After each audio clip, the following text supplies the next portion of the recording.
Spiritual protection is important when you're dealing with the paranormal.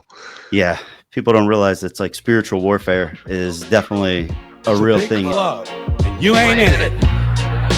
You and I are not in the big club. Cash rules everyone around me. Truth gets buried while the dollar moves. Merch, y'all. We now selling merch. Yes. Yeah, merch, y'all. We now selling merch. Get your merch today. We're ready to blow the safe. Stickers and What else? T-shirts and Okay. mugs and cups and That's right. We now selling merch. Stop the record. And now back to your regularly scheduled programming. The SpeakInCOAD Podcast.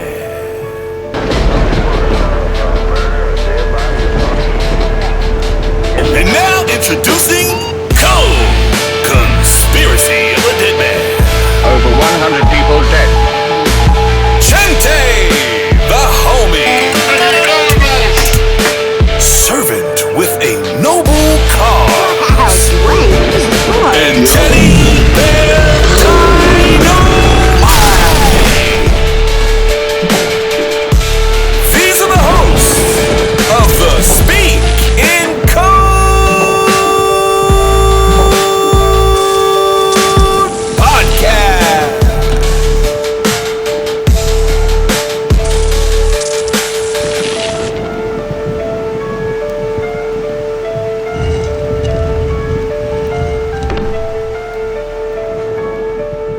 Hey, let's get this party started.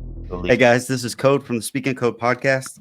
I am waiting for Teddy Dynamite eventually if he does join in. If not, then it's just going to be myself and two guys from the CounterCult Podcast. I want to introduce you guys to Outlaw and Chucky Danger. They bring the heat. We're about to talk about anything and everything in between. We're going to kind of wing this one. I've known these guys for a little bit now. I've talked with Outlaw a few times just through the Instagram, but I've been following his Discord and been a part of their Discord for like probably over a year now. And then saw faces pop up on Instagram. I was like, that guy looks so familiar. I'm like, let me go reach out to this guy and see what we can get going. And I found out, I was like, I know he looks familiar. And then I went into the Discord. I started looking. I was like, that's where I know him from. So not to be a creeper or a stalker or anything by any means, but I just wanted to reach out to you guys to see if you wanted interested in jumping on the podcast and stuff. And thank you guys so much for even giving us the time and coming on the podcast today. Yeah, man, of course, no problem. That's actually quite flattering, man. Never been introduced that way, so I'm pretty flattered with it. Oh, for sure, man.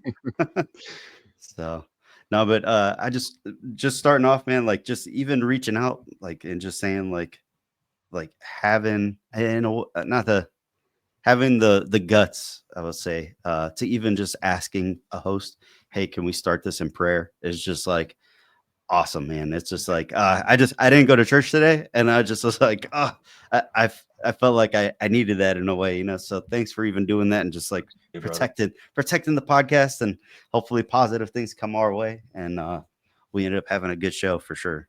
No, So, Sure. Yeah. Spiritual protection is important when you're dealing with the paranormal.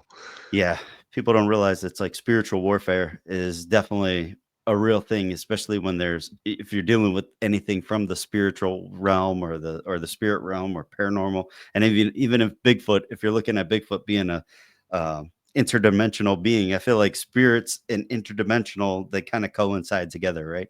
Oh, absolutely. Sure. Yeah, I believe that. It's mostly like talking about the darkest of things Yeah. that you don't want to attract the wrong attention by giving it attention. Oh, that's a good point. Mhm. Totally understand that. So just to give you guys a heads up, we do a segment. It's just called What's in Your Cup. You don't have to be drinking anything. But we're selling some merch and stuff, and we're making some merch and everything too. Brother, I love it. So if you like we got the Street Fighter theme, Street Fighter 2. Oh, heck yeah. We got the G.I. Joe, American Hero. Sorry, Chucky. We'll have to do the British Columbian Hero. And then we got some other logos and stuff like that too. But I'll get your guys' address or something after this. I'll send you guys some merch. Oh, man, So- that'd be so awesome. Thank you, dude. Thank you. Yeah, no problem. But so like our What's in Your Cup segment is just like we just BS and just kind of it's like our icebreaker. Like if you're talking to somebody at a bar or restaurant or whatever, you're like, hey, sometimes it's like the drink, or like people are bringing out the fajitas to their table and you're like, whoa, what is that? Like what are they drinking or what are they eating? Then you got to ask, so it's like that's kind of like our icebreaker. We're pretty much just asking like, what's up? Tell us a little bit about yourself. If you want to do any plugs now, we could do it now or later. No pressure. And then, or I could just even ask like how you guys got started and stuff too as a podcast, and how did you guys all meet and kind of Absolutely, man. commingle and become like a group, Yeah, I'll start us off. Like the way we all started is actually through another podcast. I'm sure you heard of them, Appalachian Intelligence. Oh yeah. AI, yeah, awesome guys. They retired though from podcasting anyway, but Really? yeah, we Yeah. missed it, dude. It was fun, but Oh, they did this what do you call it? Powwow segment type deal for paid members, and every okay. month they just do the segment, and I signed up for it, and I think Chucky did too, didn't you, Chucky? No, I didn't actually. Oh, you did? Okay. Wow, my memory's all foggy, but anyway, so yeah, so I signed up for this membership to do their powwow, and every month they would just invite members to talk about whatever they were researching or whatever was on their minds, and eventually that's where I met several other guys like Dick and Maddie and so on and so forth. Okay, Michelle, shout out to her anyway, and so anyway, that's how we met up, and out of the blue, Dick, he messages me one day. And he's like, "Hey, you want to start a podcast?" I'm like, "Sure." I don't know you, but yeah, you seem like a cool guy. So that's how CounterCult became to be. So throughout the episodes and through our journey, we acquired more people like Chucky, who's an awesome researcher. And we got Jace. Who else? Just a whole cast of people. Poppy Joe and Jace, Michelle, Rosemary. yeah. Okay.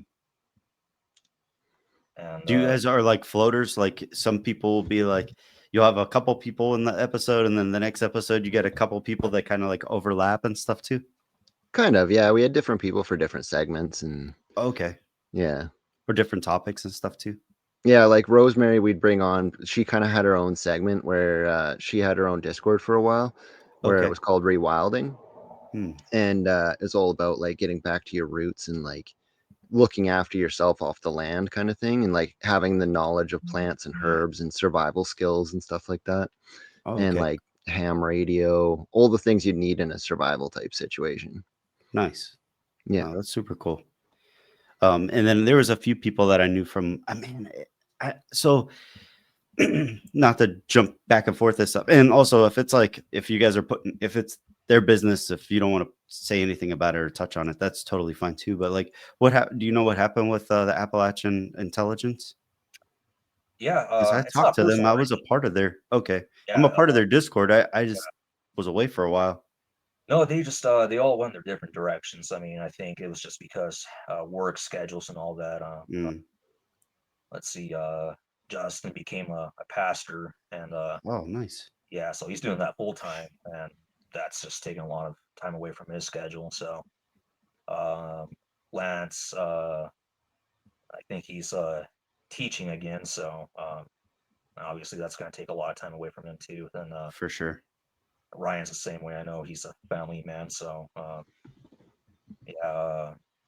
He was talking about starting a project, but I don't know if he's still doing it or not. So Yeah, I'm not too sure. He mentioned that he was going to start his own podcast, but I don't know if he's followed through with that or not.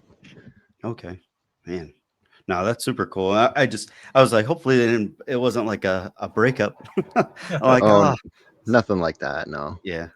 honestly, I still get the feeling, man. It might just be a feeling, but I think later down the road they might actually reunite. And I'm just for sure. not saying out of facts or anything, but just a gut feeling, I guess. No, that's cool, man. So like, all right. Well, I'll ask both of you guys individually and stuff. I'll start with Chucky. What conspiracy like kind of got you into all of this, like to even join the Discords and be a part of these type of groups and stuff? Well, I've had a plethora of experiences in the paranormal myself, Okay. but I like to kind of approach this stuff semi-logically. Yeah. And my whole shtick was like, I love Bigfoot stuff. And I've had a couple Bigfoot experiences that I didn't know were Bigfoot experiences at the time until I heard other people's stories. I'm like, hey, that's like exactly what I experienced. Okay. But like, there's always like weird outlier traits that people would mention, like eye shine and eye glow in a supposed relic hominid, right? And it didn't make a lot of sense at the time. And so I really wanted to find a way to explain that in nature. And so I went down this big rabbit hole of researching in ultraviolet light because I figured it was a wavelength of light that they're using to see nocturnally. Hmm.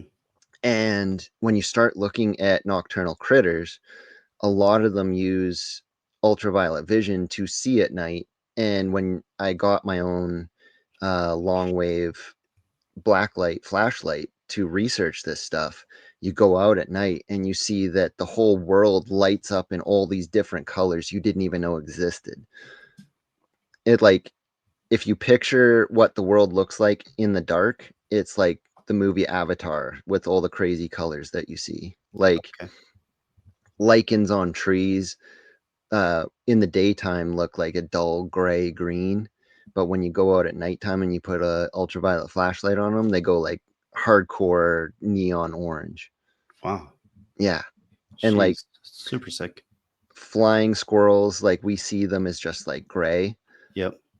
but when you put a UV flashlight on them, they go pink, they go orange, they go blue. They got all these crazy colors and displays that they use to communicate. Like, we can't see them at night, but everything else that can see ultraviolet can see them like a torch in the trees. Jeez. Okay. So I really started diving into that. Like, that makes sense why they use ultraviolet. And then I found out that a lot of critters can see protein and sugar content in plants using ultraviolet vision. Because when it's super dense in protein and sugar content, a green leaf will glow like a really bright red.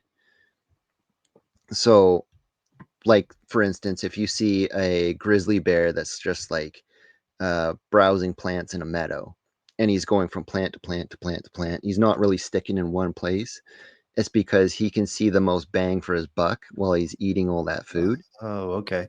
So he's not wasting energy getting non-nutritious food. So Wow. I'm like, well, if they can do it, certainly a Sasquatch can do it. So, And then I went down this rabbit hole of learning about Dr. Jack Cruz, and we covered him on a couple of episodes and find out that the human body actually emits ultraviolet light. Okay. Every living thing on this planet emits ultra weak UV light.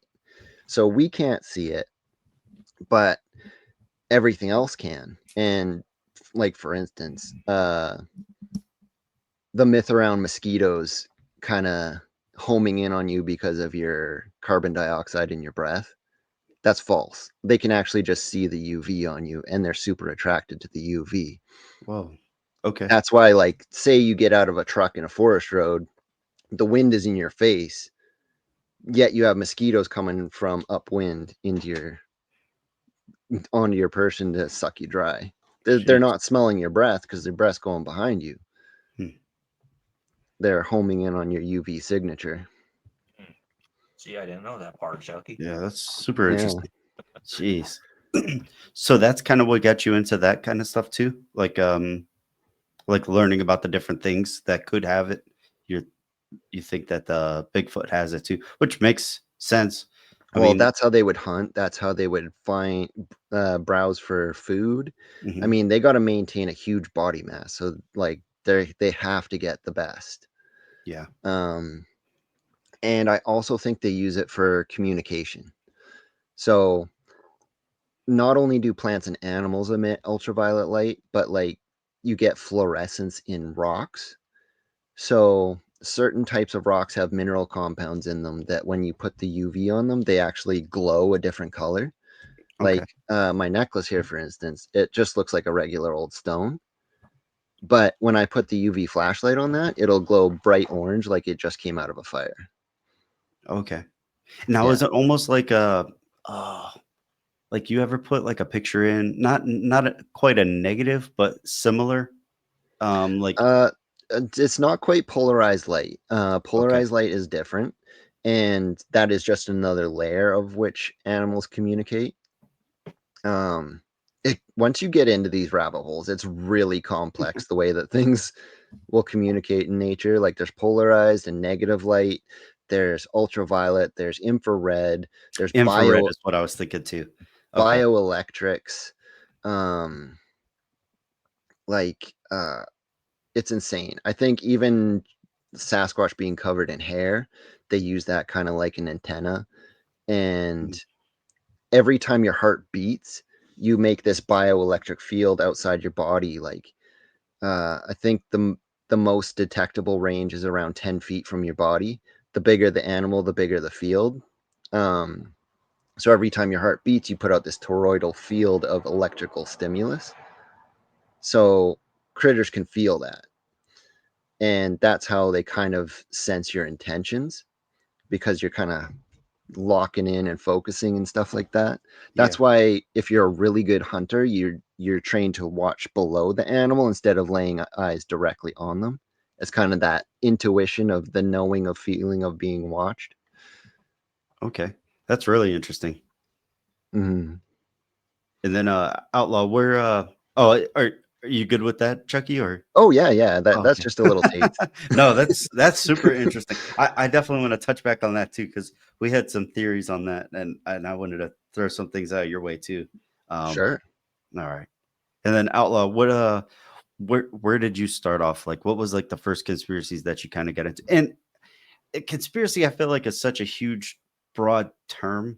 Yeah. It's like it depends on which topic you kind of jump into too. It's not like it's not like it has to be a conspiracy. It could be proven 100% true, and it's like just because Like people's chemtrails. yeah, exactly. Yes. Or gay frogs. Yeah. Oh, for me, man. So my journey is so when I was a little kid, man, I used to live in a haunted house in Mexico. Okay. Um, I mean, just all this paranormal activity would always happen, and that's how I got into it. Just growing up and got into aliens and UFOs and all that stuff. And finally, at my stage in life, like right now, I'm into um, the spiritual world, I guess. Study from a biblical lens, anyway, and just going that route, man. You know, from stuff to the mysteries in the Bible to right now I'm actually getting into deliverance ministry and a few other things, learning that stuff, and just seeing how I don't know how to explain. I guess how the mechanics of the spiritual world work, and all that stuff, and no, just that's how I've been exposed to, man. Just uh, just all that stuff growing up, seeing all these apparitions, paranormal activity from one of the things I remember specifically when I was in Mexico, there was a small river in our backyard, and I just remember seeing this figure come out of the water and just start walking towards the shore, then disappearing. Jeez. Um, Was it a Creepy. female? what's that? I said, was it a female? It was a male. Oh, Couldn't see Hmm. its face. It was just a male. yeah. That's all I remember. I remember wearing a plaid shirt, tight button-up shirt, and brown pants, if I remember right. Then just Plaid man. Okay. who knows? I don't want to. But That's a reoccurring figure in the paranormal. yeah, then I remember. Really? Oh yeah. Jeez. Yeah, Lots of people see the plaid man. Dang. maybe it was. I'm taking Who notes, knows, by the man? way. Then I just remember stuff like that, man. Then just little stories, man. Just like I said, our house is pretty jacked up with paranormal activity. I just one of my memories on that is just seeing like these white snakes fall down from our roof, from our ceiling onto our ground. Then just, I don't know, man. Ugh, no. Yeah, that house was cursed as hell, dude. So, um, I mean, I don't know, man. Just stuff like that. And oh, what else? Just I don't know, man. There's just so much. Then the funny thing is, I'm like growing up and where I'm at in life right now. I'm like, this stuff never happens to me. Then looking back, I'm like, oh wait, it has happened to me. Jeez. Yeah, just not necessarily like yesterday. Yeah, Yeah. It's like you got to remember the trauma. You're like, oh yeah, that did happen. I remember now. It's like great. Yeah, sometimes opening up that bottle's not so fun. Yeah, really. Especially like I remember listening to your guys' 2 episodes about the Gate Project, and I'm just like, man, it's like you could definitely tell like both of you guys, or I feel like all 4 of you guys were talking about it. It was like Dick and then what was her name? Michelle. Yeah. Okay. Yeah. That sounds right. Yeah, man, that episode, I didn't expect anything to happen, man. We were just researching that. It was just came into our laps for some reason. Then we got into it, then opened up a can of worms, and man, just all of us who did that show, man, we experienced some type of warfare in one form or another. Jeez. Could you guys touch on that a little bit? Yeah, absolutely, man. I mean, and like if there's anything, I don't want to bring up trauma by any means, but I mean, like if you guys want to take it a little bit more that route, I'm totally fine with it. I've never done a paranormal type of episode, but I do have questions about the Bigfoot thing. I wanted to throw out your way too, Chucky, on that the ultraviolet thing. Sure. But Outlaw, I don't want to like pull you away from where you're going with that wherever too. you want to go, man. Yeah. Okay. So we did an episode. I think it might have been episode 1. It was probably our first episode. We recorded episode 1 like 3 or 4 times because we just kept losing them. I don't know what was going on. I wasn't hitting record or something was happening. An app we used, it sucked at the beginning. But right.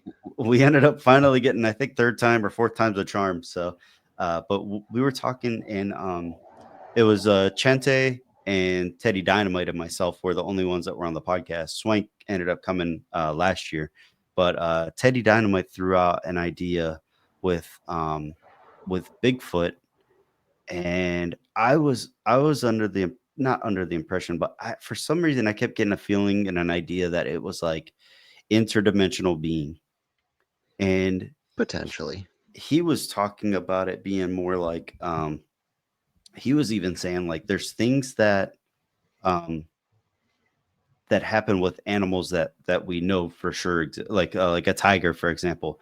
He said a tiger's growl, there's something that it does to people where it calms you down.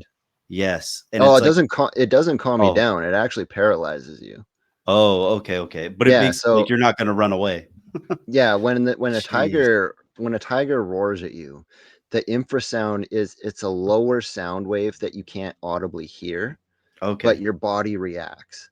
Wow. So in a lot of large mammals, they use it for long range communication.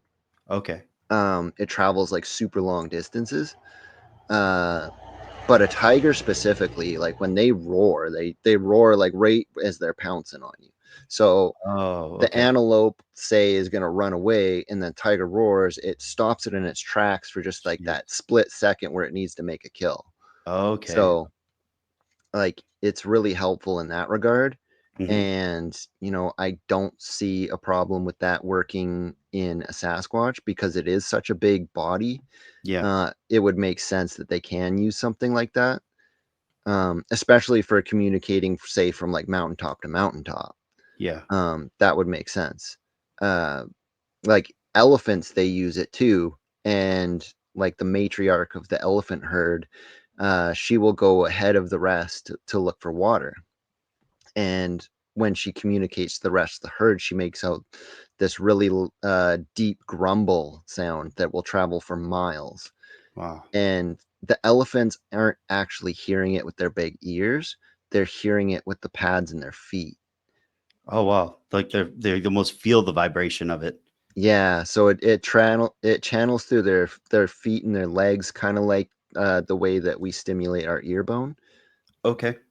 Elephants use their big ears mostly to cool down their blood because Mm. it's a really thin skin and they pump a lot of blood through those ears to help cool them down. Wow. So it's Okay. not like they use them for super long range hearing. That's kind of a misnomer.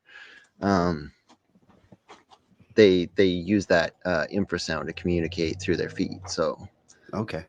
yeah. That's really interesting. We're going to National Geographic. The other thing he said too, we were talking about it, and it was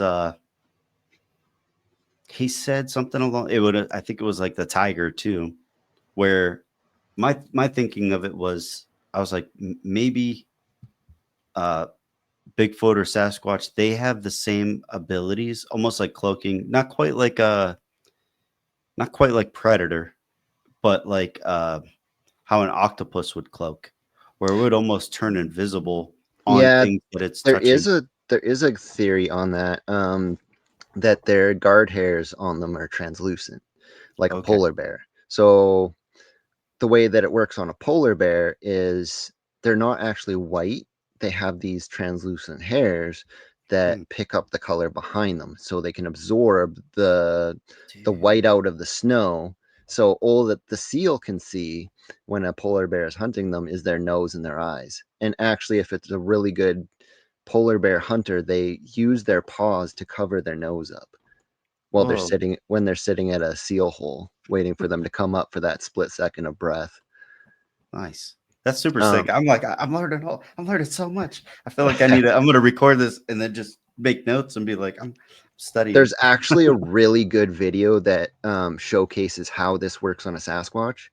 Okay. Have you ever heard of the Freeman footage? No. So Paul Freeman, he went out and he was a really good Sasquatch researcher and like very obsessive with it. He found lots of tracks and he kind of spiraled his life. He had a very difficult time with his job and everything because he was so interested in finding Sasquatch and it's so taboo. But he was really good at finding them. And one morning he just like had this feeling that he needed to go out and look for them. And he goes out on the forest road and he's following tracks, and that's why he starts filming. He's just filming this line of tracks that are in the dust in front of him. And as he walks into this clearing, he hears some sticks cracking. And when he looks up, there's a Sasquatch that's actually crossing off in front of him. And this Sasquatch is like, it's kind of looking at him.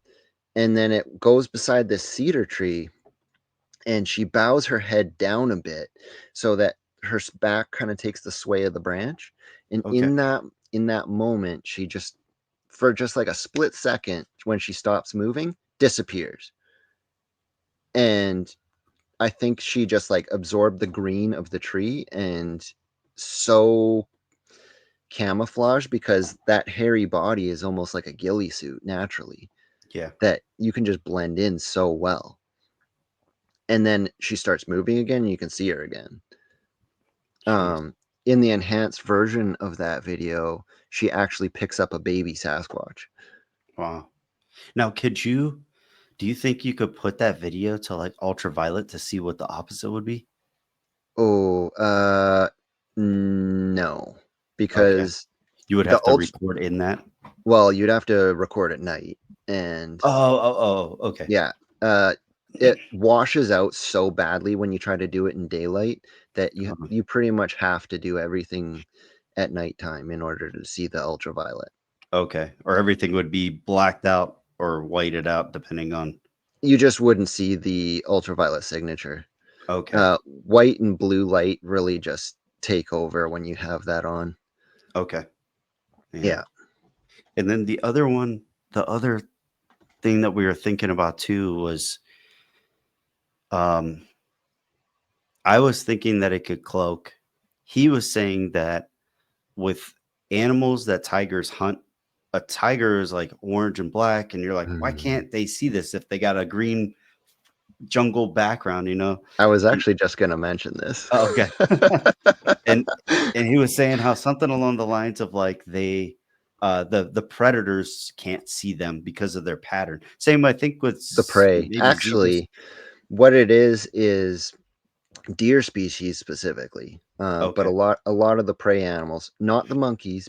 That's why the deer over in India have a symbiotic relationship with monkeys. They kind of use them like sentinels. But the deer species, in particular, in the tiger's prey range, they can't see the color orange or red. Okay. So the way that translates in nature is they see another shade of green.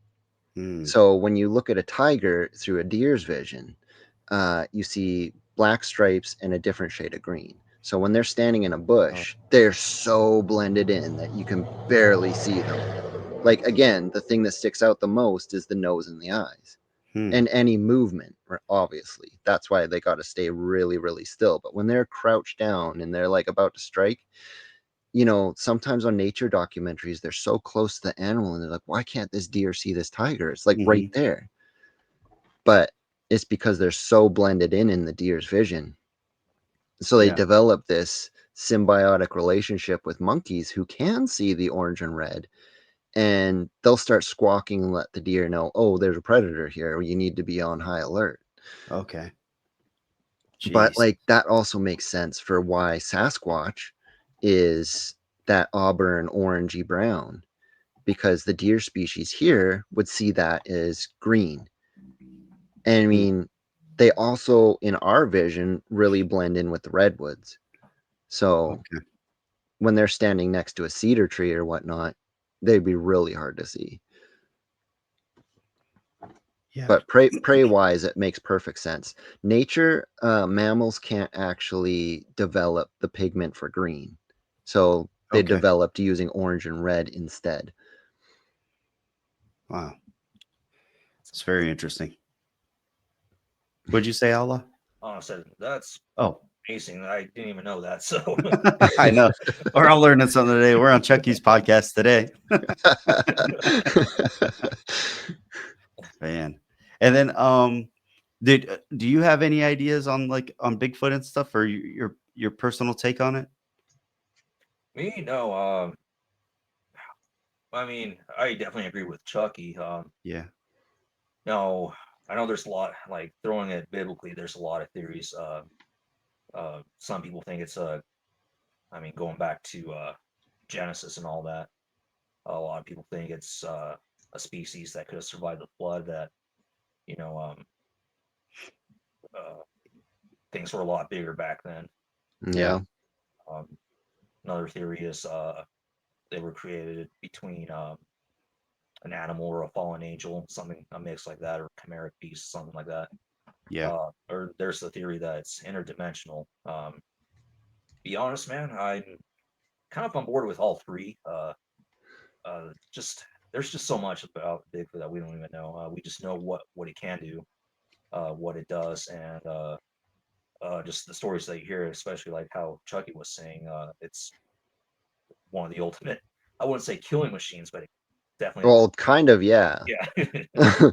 I mean, especially when you start getting into like the psychic Bigfoot, because like not too long ago we did a episode on the telepathy tapes. Yeah. And if you've ever listened to the telepathy tapes, they're starting to prove that in humans we can speak telepathically, like specifically with nonverbal autistic kids.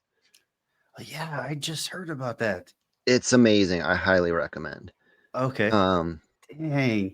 So they're finding that these kids can actually like see through their parents' eyes and know what their parents are thinking, and they can answer questions, like complicated questions too, from being in another room. Like the parent will be looking at a whiteboard and there's a big string of numbers kind of thing, right? Like not just like 2-3 digits, like complex, like 10-digit numbers.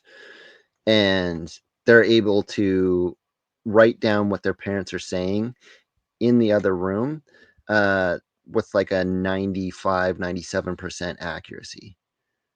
So what this is doing is it's really opening the door on giving vindication to all the people in the Bigfoot world that say they've experienced mind speak with Bigfoot. So that's taking the woo-woo part and starting to give it some validation. we're starting to get some actual scientific evidence that is able to prove this stuff. So it's an intriguing time because everything that's being considered woo-woo, I think, needs to be re-examined and given more attention than what people do. Yeah, definitely, man. It's like, I don't know which route to go. Do I want to take it paranormal or do I want to take it Bigfoot? Wherever you want to go, man. Wherever you want to go. Do you care if we turn it a little bit more paranormal? I've never done paranormal stuff, but I mean, I do get spooked out by stuff for sure. I mean, we both had ghost experiences. Okay. I've seen a UFO, three of them. Man, up there where you live? Well, I saw one in the town here, yeah, and then I saw 2 more on my flight back from Mexico, like 2 years ago. Okay. And that was very interesting because they looked exactly like what the Boogosphere looks like. The Boogosphere? Yeah, have you not heard of the Boogosphere? Is it like a black orb? It's like a metallic silver, like shiny aluminum looking ball. Yes. They found it in Buga, Colombia. Okay. Apparently it got like struck by lightning and it was flying around in farmers' fields. There's actual video of it flying before they saw it go down. They've recovered it and they're doing extensive research on like what the metal alloy is on it. They're trying to decipher the symbols on it, how it was built. There's smaller orbs inside of it, apparently, with the x-rays that they've done on it. Jeez. Like floating around in them, or is it like a Russian doll where there's like a smaller one and a smaller one? And a I'm not really sure on the composition of this thing. Okay. There's kind of a limited hangout of information that they're releasing, but I know that they've got like the top scientists working on this. Okay. Yeah. Man. Stuff's crazy. All right. And I don't mean crazy like in a bad way. I'm just like, my mind's blown right now. So I'm like trying to collect my thoughts and figure out which direction to go with this now. But is it? Yeah.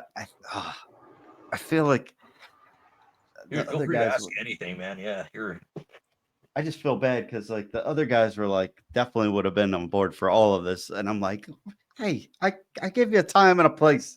If you couldn't make it, you couldn't make it. You freaking turds. No. So like, can we go with your whole story in Mexico and stuff? Do you mind telling us some of those with like the paranormal stuff, Outlaw? Absolutely, man. So, and sorry if I keep going back and forth. Is that okay? Yeah, Just absolutely. Go right ahead. All right, cool. So, like I said, man, so I was living in this house in Mexico. I was a little kid at the time, but you know, I still have those vivid memories and just like a tape recorder. And so the house we lived in was obviously it was haunted, but the previous tenant before then was a black witch. So you know, all this screwery went around there. You know,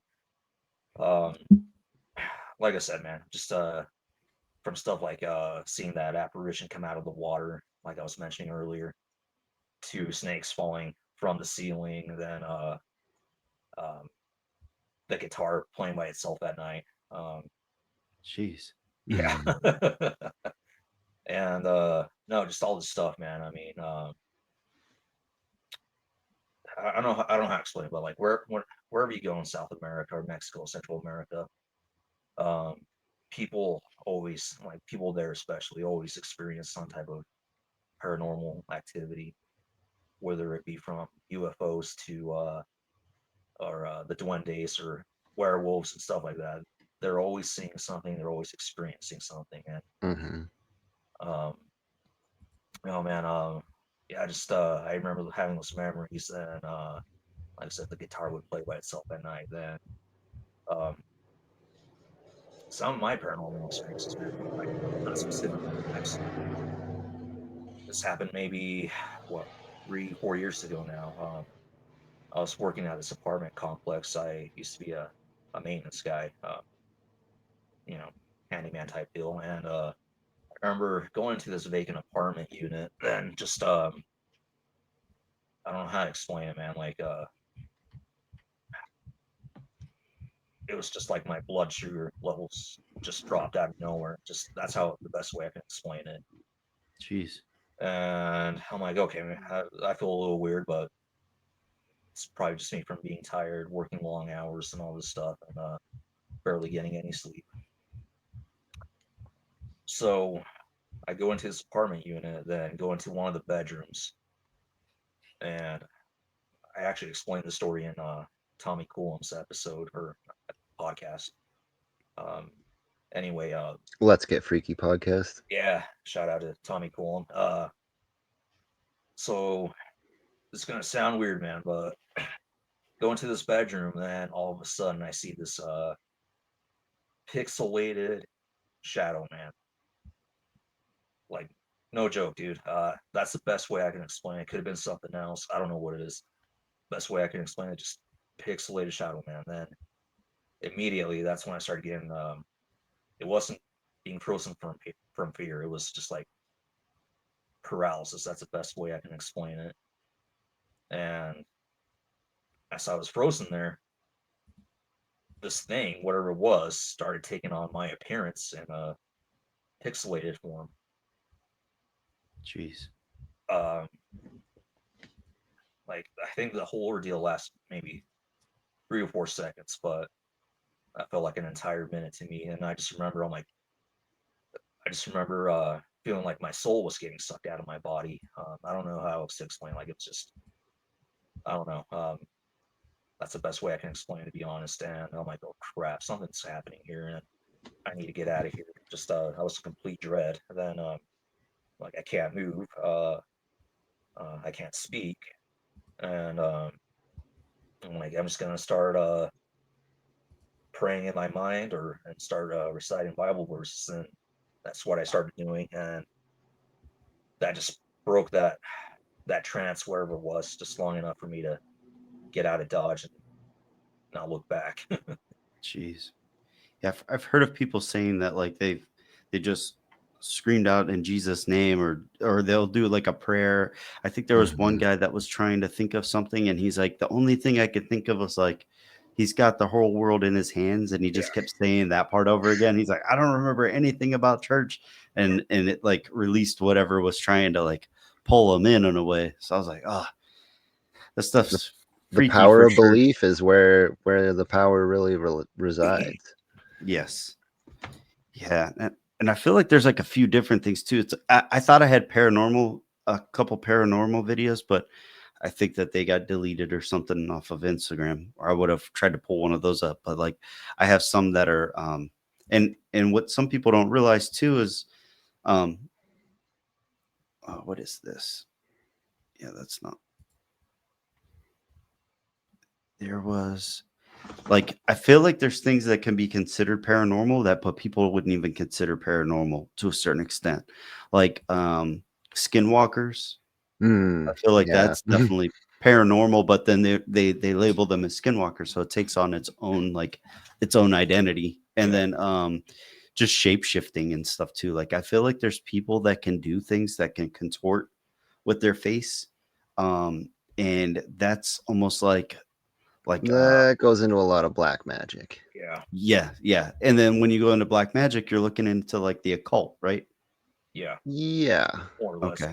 But yeah, man, just, you never know what's out there, man, to be honest. You think one day you're just an average Joe, not having any experiences, and the next you're like filled with all these awful experiences. I mean, not always bad, but yeah. I mean, especially when you get into podcasting. When you start looking into these things, you're going in there without thinking that nothing's gonna happen to you. Yes. Or you won't experience anything. Next thing you know, like, you're going through it. Yep. Yeah. Man, there was one I saw too just recently. It was I think I had it under religious, like a religious tab. Do you know I'm trying to think of his name. Danny Jones. He's not a conspiracy guy. He just has like different interviews with different people. Yeah. You know who Danny Jones is? Yeah, I He's listen to him all the time. okay. He had a guy on recently, and they were showing a video of Wes Huff. Do you know who Wes Huff is? I'm not familiar. So Yeah, he's Wes Huff. Oh, I'm sorry. Go ahead, man. Oh Yeah, I know no, no, Wes. no. Go ahead. You probably could break it down better than me. Actually, yeah, I haven't seen that video yet, but I know which one you're talking about. But yeah, Wes Okay. Hoff's just kind of I'm gonna butcher the title, apologetics type person. Oh, okay. Yeah. Like he was almost like a biblical scholar where they know how to do like translations, and like he could break down like scripture, and like he could memorize scripture in like totally different languages and everything, and kind of break things down with and give it better context. Like for example, one of the things that he was talking about on one of the podcasts he was on, like he was on Joe Rogan and he was on a few other ones. I think he did like a debate with what is his name? Forbidden Knowledge. Oh yeah. Oh, Billy Carson. Yes, he did like a debate with him, and That didn't go so well. no.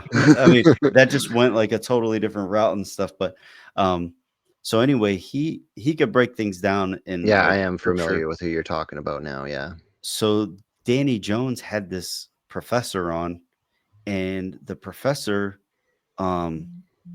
they started showing a video, like a clip from Wesley Huff from another podcast, and this guy pretty much had like a demonic like possession happen. Like you could see like the demons started showing. Ugh, Could I gross. show that to you guys, or would that be too weird?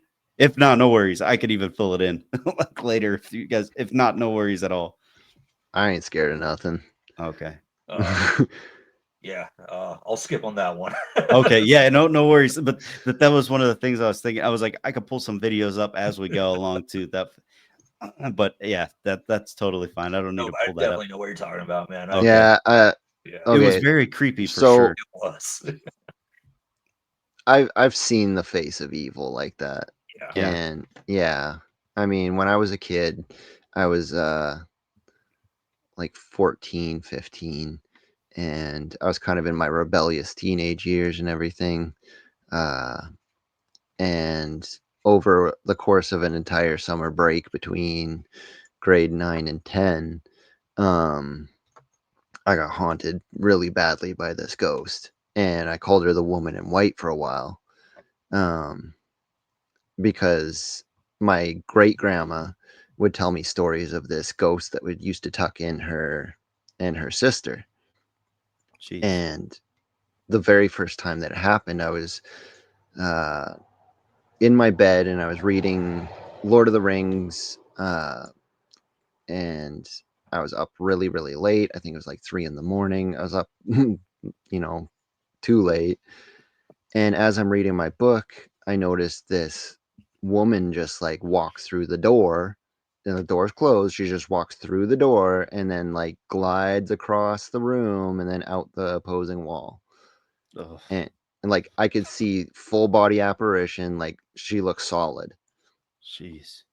And the whole room got really, really cold, and you get the heebie-jeebies, and I kind of hid under the blankets, and this became almost a nightly thing where she would walk into my room and do something, and it just started to escalate and escalate, and eventually she started standing on my bed or standing beside my bed, and like you could feel the depression on the blanket.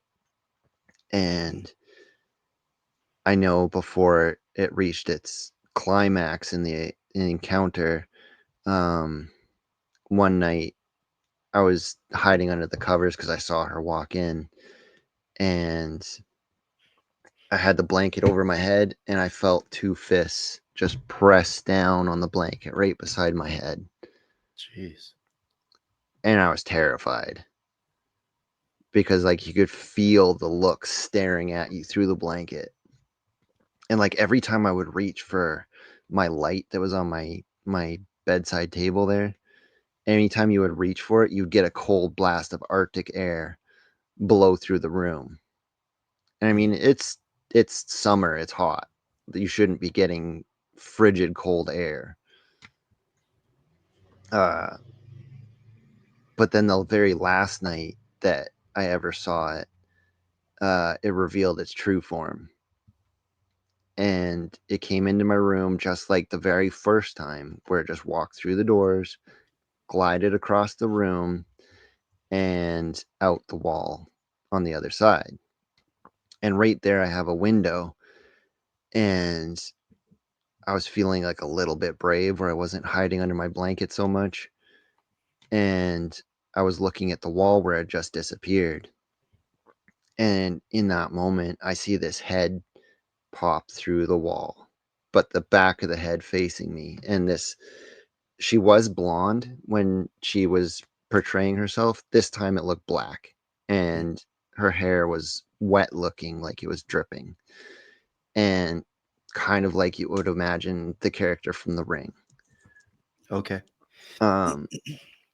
But so she's got the back of her head facing me, and then it slowly starts turning like an owl, and the face that was there was just inhuman. It was just void of space. There was two like laser dot eyes that were just bright red, and this Cheshire cat smile of just needle like teeth. Kind of like the Disturb album, but far more terrifying. Jeez. And yeah, like I was told by my mom, she said, like, I asked what to do when this thing ever came into my room. She said, like, you need to say, in Jesus' name, I rebuke you. And that's what I did. And it just pulled its head out the wall, and I never saw it again. Wow. Okay. So did you see it multiple times? Like you saw it at least 2 times, but more than that? Oh yeah, like 3 months or so. Wow. Oh my gosh. And like, it wasn't just me. I have friends over for sleepovers, and 2 of them experienced it. So one of them actually saw her drift between us. Like, he was sleeping on the floor, I was sleeping on my bed. We were just kind of like talking girls or something like that. And in walks her, and she just floats right between us. He never came back. Yeah. And my other friend, we were doing like the same kind of thing, like playing video games up late or something like that. And then we went to bed, and this thing came into the room, and I'd go to reach for the light, and the whole room's just blowing this frigid air. Jeez. And so we kind of experienced that aspect of it. Now, did you ever wonder, like, looking at it now, like, especially some of the things that I've heard, do you ever feel like, do you think that your house was haunted, or do you think that something got attached to you or something in your house? Like, I think I'm a little bit more sensitive to the paranormal than most people. So like, okay. I can see ghosts some of the time, but I think this thing knew that I could see it, and probably got that attachment. The house is not that old. So like, when my parents bought this place, there was like a brand new home on it, and the property hadn't quite been developed. So like, we logged a good bit of it, and then like put in a big garden and everything on the property.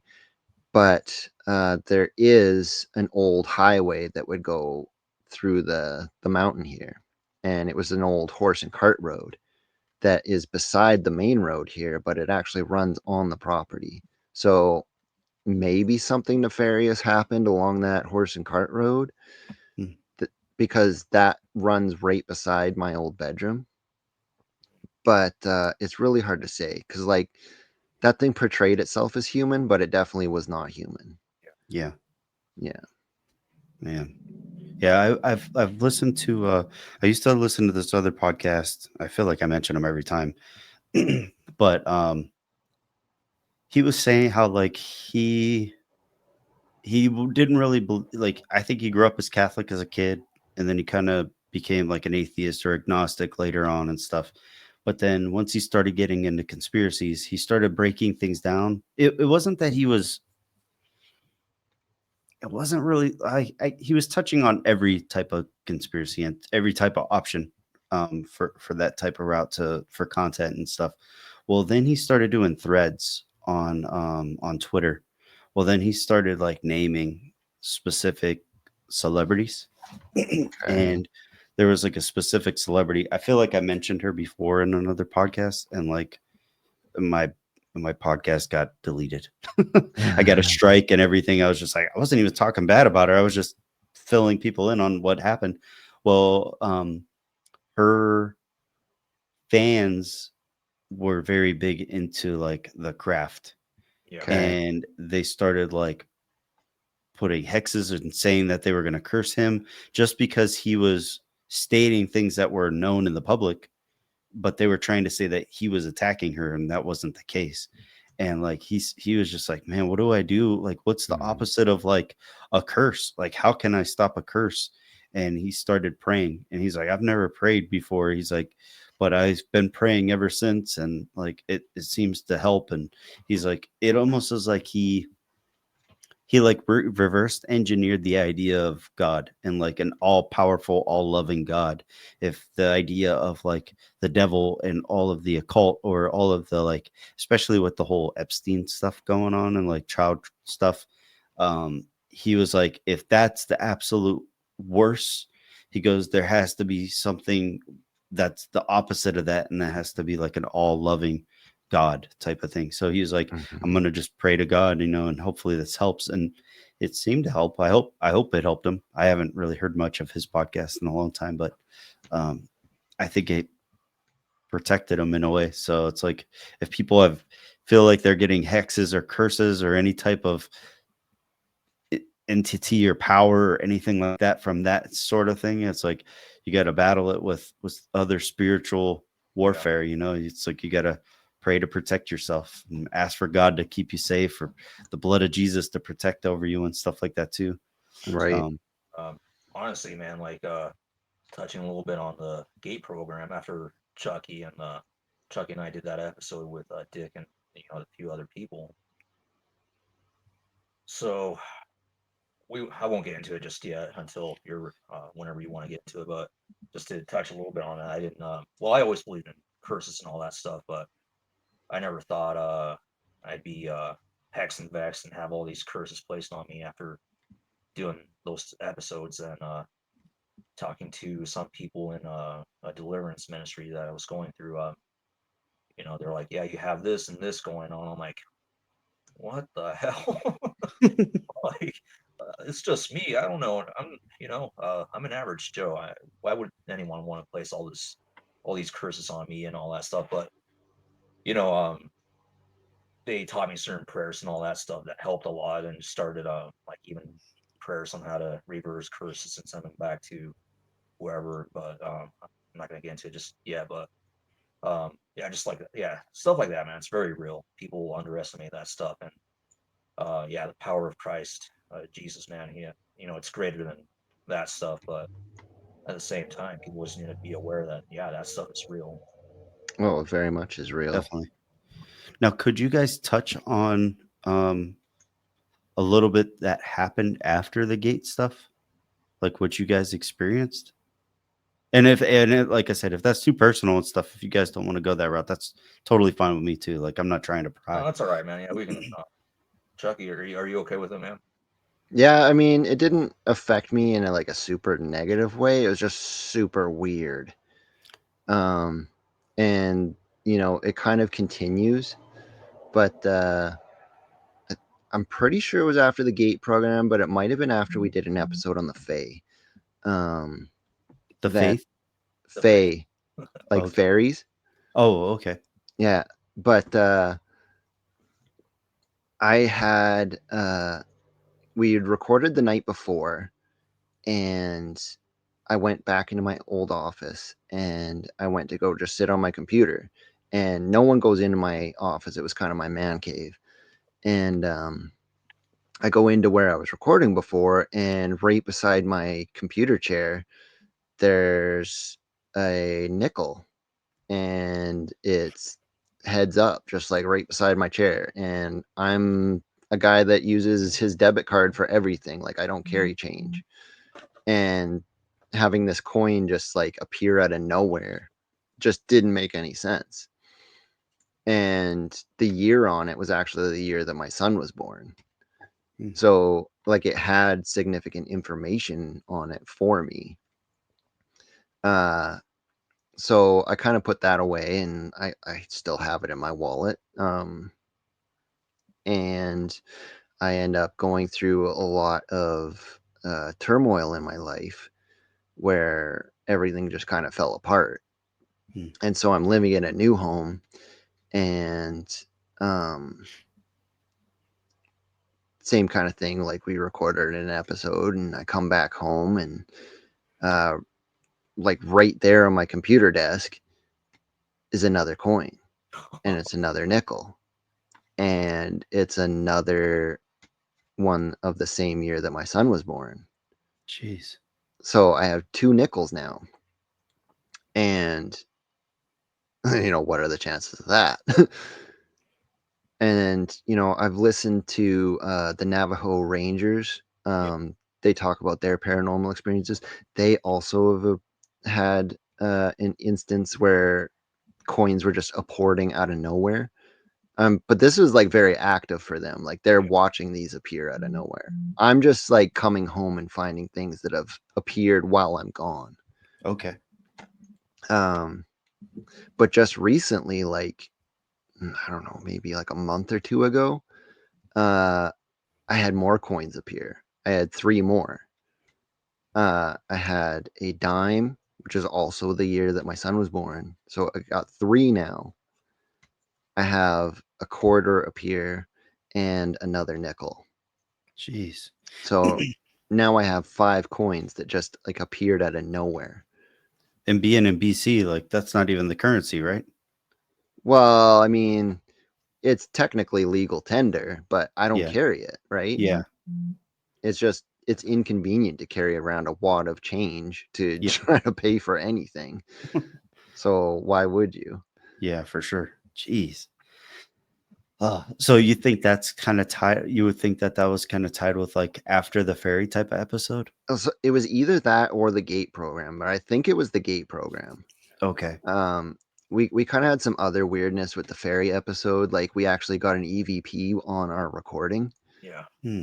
So like, you can listen to the episode, and there's someone that giggles in the background that like wasn't part of our guest panel. Like, I think I was actively talking at the time when it happens. Yeah, I remember that, dude. Oh, that is so freaky. Yeah.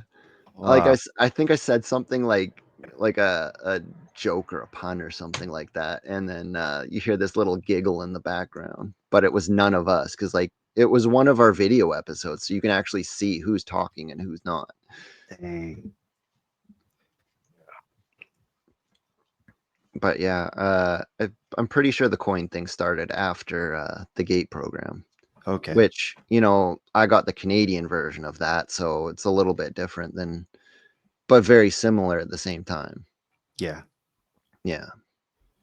Yeah, this stuff was really interesting because, like, I'd never heard of the gate program until Outlaw told me. So then I listened to your guys' episode, and I was thinking like a Stargate. I didn't know what to expect when you said gate. And then not too long after that, maybe like Gifted and Talented Education is what it stands for. Okay. I just heard of it. I think I heard of it like for the first time other than you guys was like last week from another major podcast. I was like, wait, what? Yeah, it's kind of blowing up on the podcast scene at the moment. Yeah. Okay. That's not, I don't want to brag, but after we did that episode, dude, everybody started catching on to that, and they started deep diving into that further. Oh, yeah. Started spreading like wildfire. Because your guys' was from like 22, I think, right? 2022 or 2023?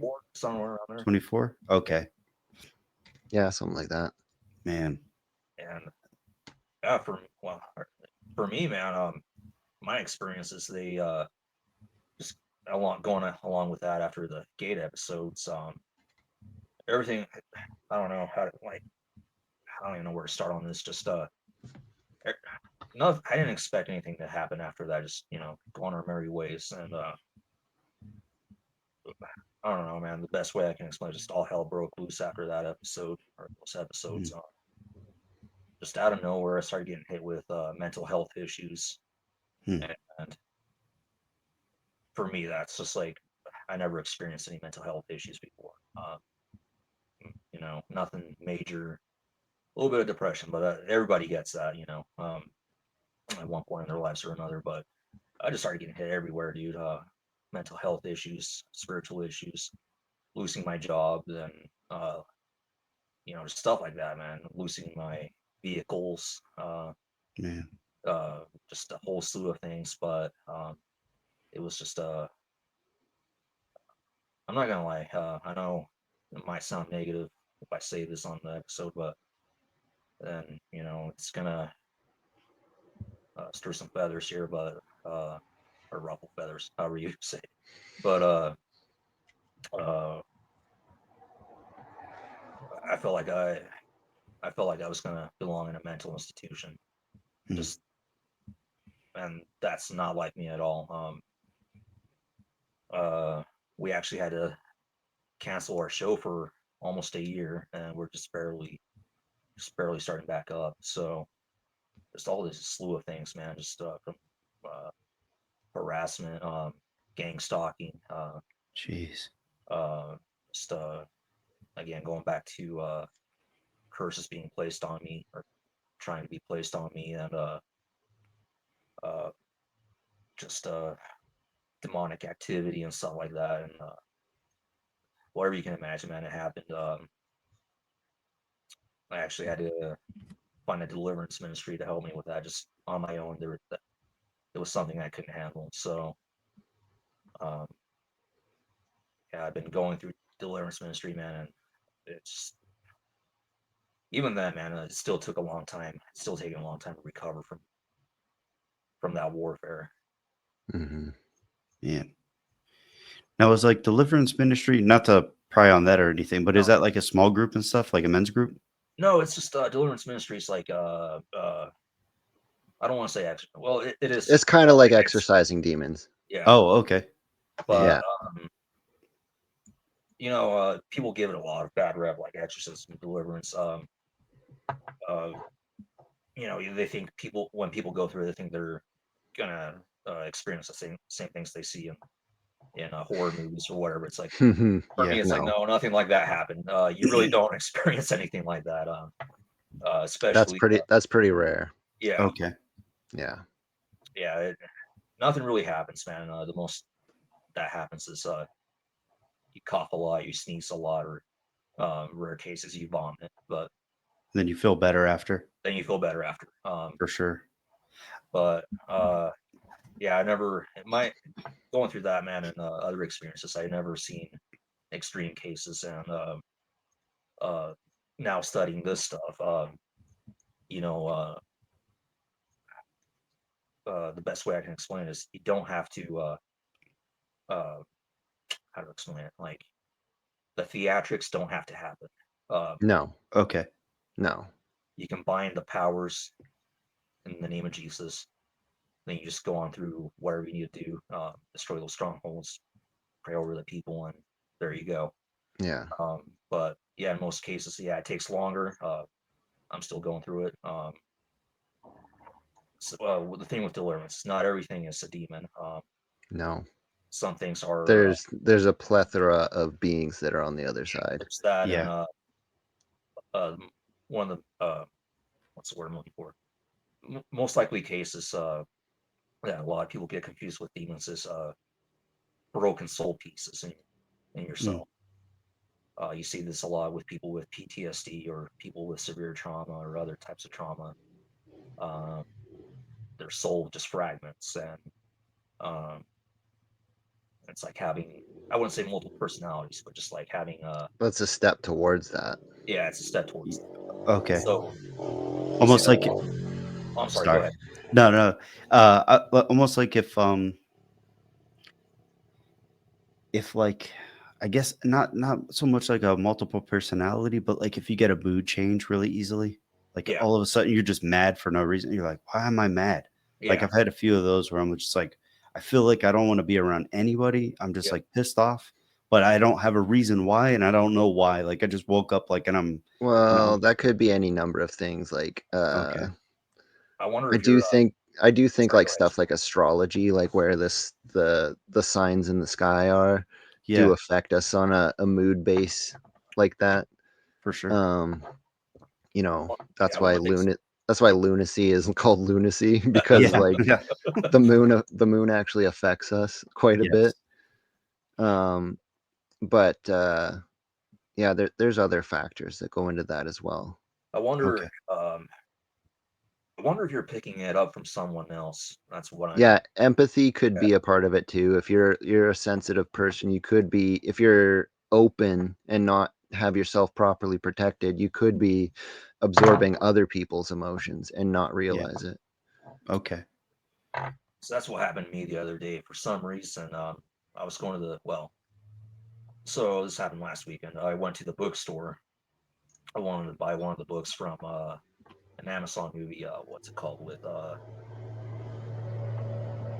I always forget the name, but it has the dude who plays Star-Lord in it. He plays a Navy SEAL in that movie. Oh, the Terminalist. Terminal List, yeah. Yeah. So I That's a wanted to good buy the show. books, yeah. And so I went to the bookstore, and then all of a sudden I started getting this intense anger, and I'm like, "What is going on? This is not Mhm. me." And um, later to come to find out, it was just actually me picking up emotions from other people, Mm, from another individual. So okay. yeah, No, that makes sense too. Like I never thought about it like that, but I do know what you're talking about for sure. And that's why I was like, could it be that like could that be something like some sort of entity that's trying to like Mm, get you to be mad and stuff? But no, I see what you meant too, Chucky. it's probably very situational. Like, yeah. yeah, it's a yes and no answer. Yeah. Um, have you ever done any research into, say, like the human aura? No. Okay, so you can observe it under special conditions, and you can actually see it with your naked eye if you train yourself to see it. Okay. Um, it takes a little bit of practice, but like the easiest way to start is like go to like a white wall and hold up your hand, and after a while you'll be able to start seeing like this. It almost looks like heat shimmer around your hand. So it's not on your skin, but it's around your skin. Kind of like when you're driving down a long, desolate road and you kind of see that mirage off in the distance. Yeah. It kind of looks like that. Okay. Or let's just say, bring this back into the paranormal, like Glimmer Man. I've never heard of that one either. Oh, Like you've never heard of Glimmer Man? no, man. All of this stuff is like so new to me. Like not the conspiracy portion, but like cryptids. I know a lot about Dogman because of having on So Kenny. Glimmer Man is kind of like when people say Sasquatch cloak, right? Okay. Like, so if a Sasquatch is cloaked, they'll see like this humanoid figure in the woods, but it's just kind of it's like the Predator, like in the movie Okay. Predator, when it's cloaked in the trees and all you see is like the outline of it. Yes. That's Glimmer Man. Oh, okay. So what I think people are actually seeing is, yes, that being might be cloaked, but what you're actually seeing is something that it can't hide, and that's its aura. Mm, So like when you really concentrate and you're in a pretty, like you go to the forest to rejuvenate your soul and everything. That's why word magic also plays. So like forest is for rest. That's why we go there, okay. right? Rejuvenates the body and everything. So we're at Jeez. a higher peak when you go to the forest. And Yeah. so you relax your mind and everything. You're able to see these things a little bit better. That's why people see so much weird stuff in the woods. Hmm. Um, but if say I don't know if it's Sasquatch, it could be any number of things, but whatever is cloaked there, you see this humanoid figure. It's not that this being is invisible. Well, it is invisible, but it's not being able to mask its aura. and that is actually what you're seeing. And it kind of looks like heat shimmer. Really talented individuals can actually see the color of the aura, and that indicates the being's mood and intention. Okay. Like gifted psychics can actually read an aura and be able to say like, oh, you're having a rough day because of blah blah blah. Okay. Right. Now, do you know who Dave Mustaine Yeah. from not Metallica, metal Megadeth? Megadeth, yeah. So he was on an episode with Sean, he was on the Sean Ryan show. Sean Ryan Okay. was interviewing him and stuff, and he told him, he's like, hey, you have like an aura on you. He's like, really? He goes, yeah, it's like a purple shade. He goes, it's not over your entire body, it's on like your left side. He goes, it's like a dark purple. And like Sean Ryan was like, is that good or bad? He's like, it's indifferent, I think. He goes, but it's there. He goes, I don't know if it's like a good thing or a bad thing. I was just like, what in the world? I've never, and this was just like last week when I think I listened to the episode. It was a really good one. Sure. But it was just interesting that somebody called somebody out for their aura and like in being able to see that and stuff too. I've never heard of that. And then you're bringing that up again. And I'm like, oh my gosh, this is nuts. Well, Like, this is cool. again, it's another one of those things that are considered woo, but I like to think that at one point in time, humanity was able to embrace these abilities more naturally. And through our use of technology and dependence upon it, we get lax and lazy, and it's like a muscle. Yeah. Where if you don't use it, you lose it. So again, I think natively we probably were able to see ultraviolet vision. In fact, in Babylon, they used to call ultraviolet angel vision.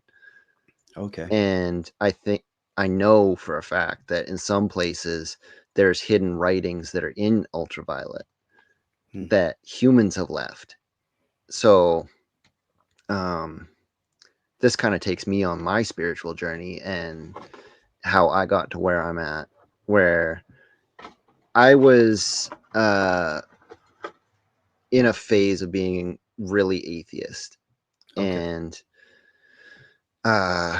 you know, COVID just started happening, and I'd never listened to a podcast before. And my ex, she got me into listening to podcasts, and I kind of started off with Sasquatch Chronicles, and from there I started listening to the confessionals. Okay. And I heard a guy on one of those episodes where he had a haunting experience that was very similar to mine, and he approached it in this same manner, where he said, in Jesus' name I rebuke you, and it made it go away. And there was just something that clicked with me, where Tony, in that interview, he said he was like really in awe of like this guy's story. He's like, dude, you sound like you got superpowers. And I was just like, that line kind of stuck with me. I'm like, you know what? That does kind of sound like a superpower. Yeah. I'm like, maybe I'm not giving enough credence to this whole spirituality thing. I didn't have a great experience going to church growing up. So I kind of rejected it. And in that moment, I just kind of went home, and I took my dog for a walk one evening, and I kind of looked around the sky. I know it was August, and we were in a pretty severe drought here. And I'm like, you know what, God, if you are real, just make it rain on these mountaintops, because, humanity might be bad and maybe we don't deserve the water, but don't punish nature because of us.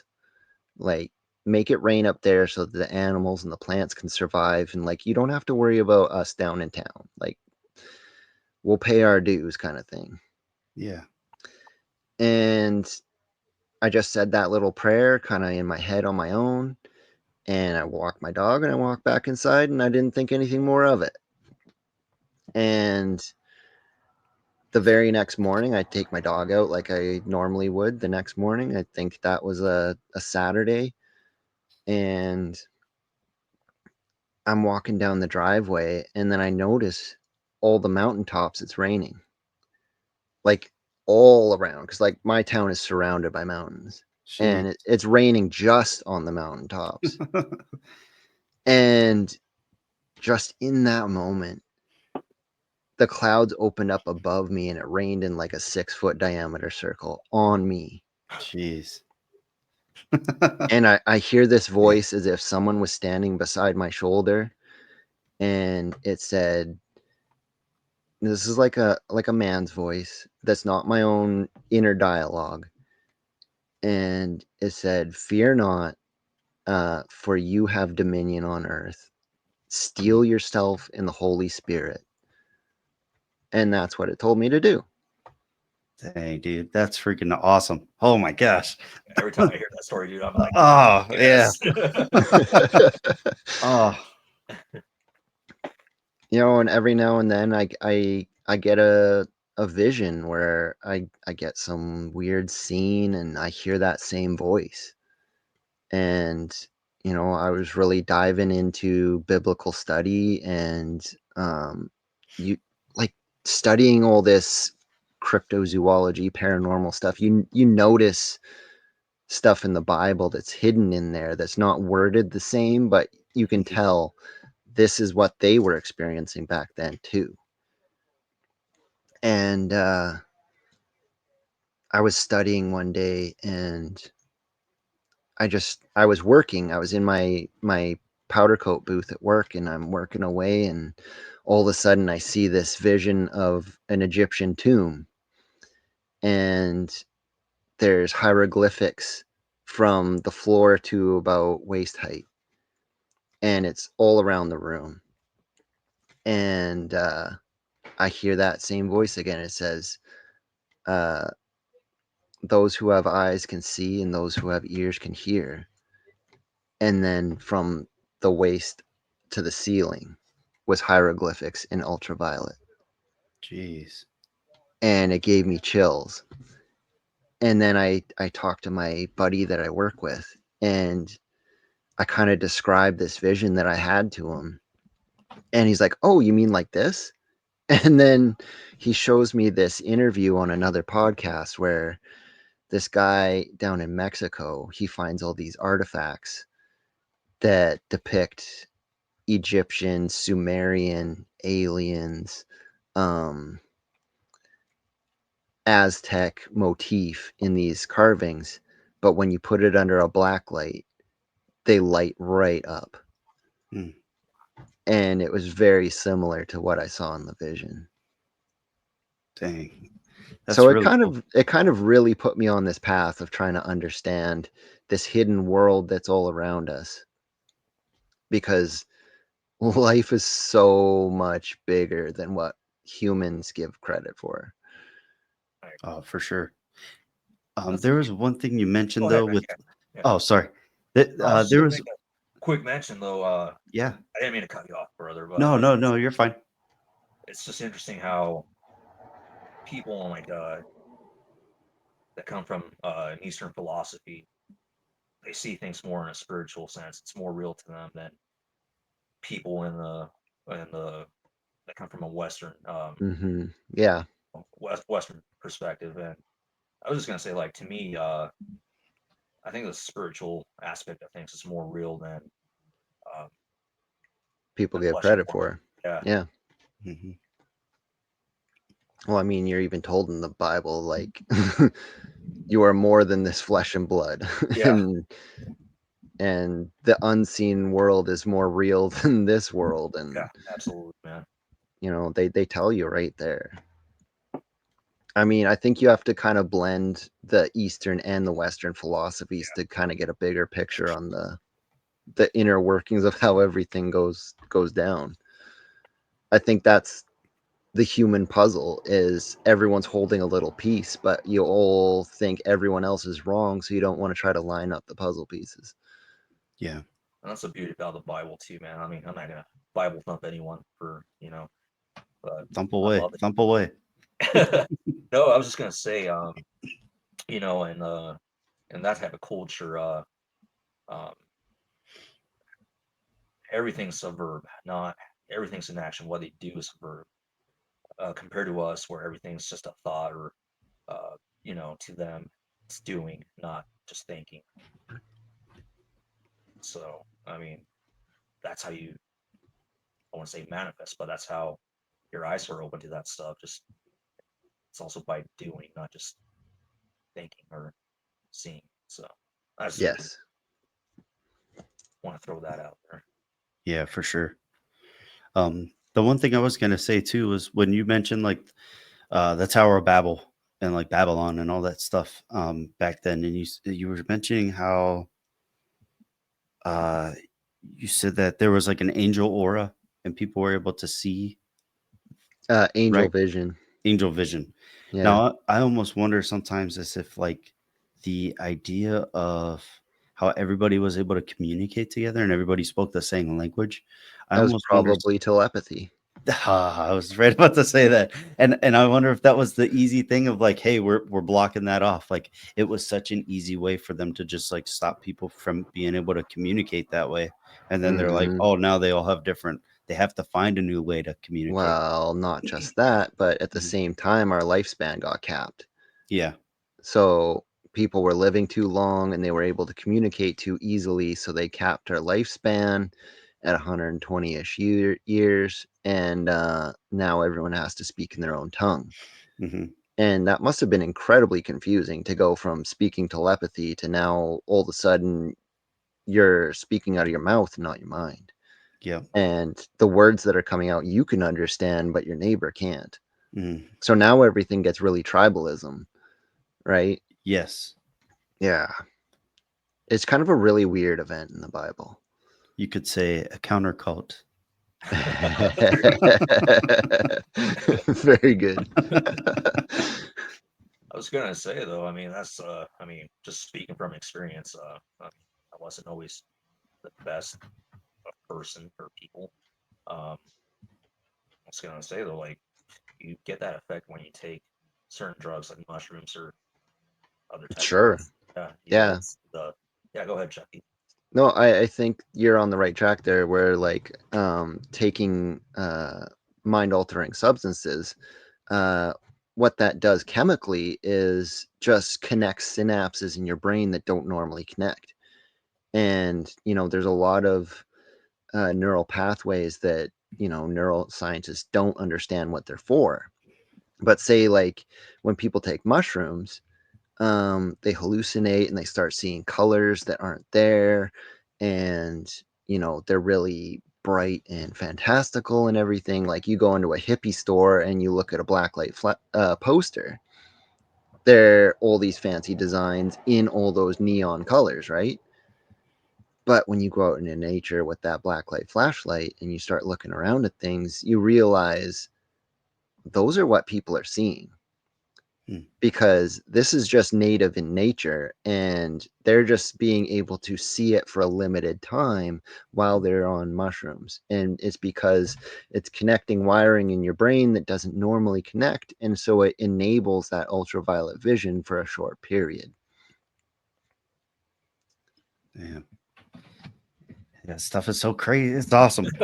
I mean, I want to stop saying crazy. It's not crazy. even It's just when awesome to hear even about. when like people describe taking acid and they're able to see sound, right? Mm.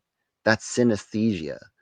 And there are people in the world that have that natively in their brain, like they can see colors when they hear sound. Wow. It's kind of it's a very rare trait, but like some people can see that, and it makes really great musicians and it makes really great artists. I almost wonder if that's the same sense of like, have you ever like been outside and you smell something and it takes you back instantly to a specific time or place when you were a kid? Like I was walking down my street the other day and I smelled like I smelled somebody smoking a specific cigarette. I don't know which brand or anything like that, but it was the mix of the cigarette with the humidity and like whatever other, I don't know if it was fresh cut grass or something.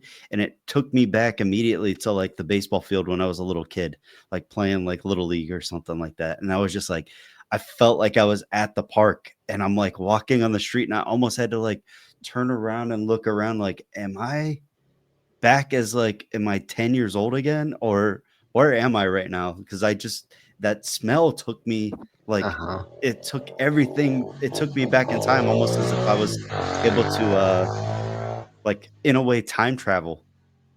Yeah, well, Not to be time travel, but music and smell are highly tied to memory. yes. Okay. Yeah.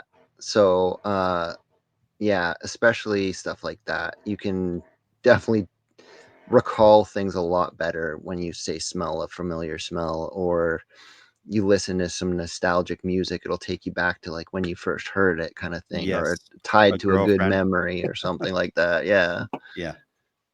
Or ex-girlfriend, I guess. Yeah, depending on your situation. Yeah, I'm single. It's an ex-girlfriend.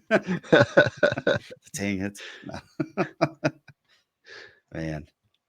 And then I don't know how long I have you guys for too, by the way. I don't want to hold you guys up, and I'll definitely man, I would love to have you guys on multiple times. Like you guys are welcome back anytime. I want you to meet my other guys. Sure. So, but can I go on to this next segment, or are you guys good with this? And then I could transition to a different segment. However you want to roll it, man. All right, cool. So this next segment is called Conspiracy Theory Trivia. So Okay. I'll give you guys a question. I'll have you guys battle since it's only 3 of us. But battle. Okay. I'm colorblind, so I got to try to see if I can see these colors. Okay. All right. There's one.